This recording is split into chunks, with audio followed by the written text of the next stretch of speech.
Salut, moi c'est Drémy. J'écris des textes et je rêverais de devenir écrivaine. Aujourd'hui, je vais te lire un de mes textes. Il est plutôt sombre. Et si tu es d'accord, tu pourras me donner ton avis en commentaire. Il se passe dans un univers médiéval.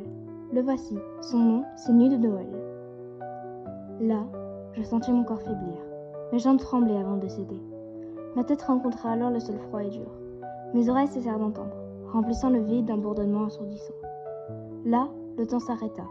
Les regards se tournèrent sur moi, dont celui dont le poing était taché et à qui la conscience faisait peu. Je tremblais là, au sol, incapable de me relever. Mes jambes n'obéissaient plus. La peur avait pris le dessus.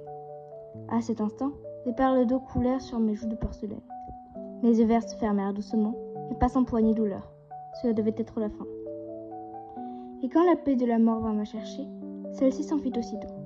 Une étrange et rassurante chaleur enveloppa mon corps. Un doux rythme familier vint résonner dans mes oreilles. Ce rythme extérieur ranima celui qui me maintenait dans ce monde. Ce rythme fut mon fil d'Ariane jusqu'à la réalité. Cette chaleur se transforma en un mot, puis en confort et espoir, perdu, oublié depuis longtemps, mais pourtant bien rangé dans les tiroirs de la mémoire. Au rythme qui régnait à nouveau dans ma poitrine vint se rajouter un bruit encore extérieur, celui d'un pas. Puis, je sentis que mon corps passait une porte, grâce au craquement du bois créé par la poignée, ou par la brise extérieure hivernale, celle de Noël.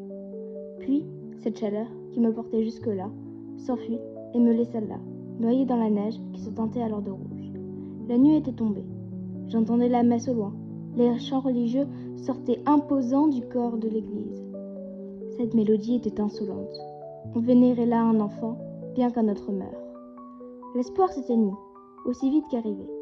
Et cette nuit de Noël, je fus effacée de leur histoire.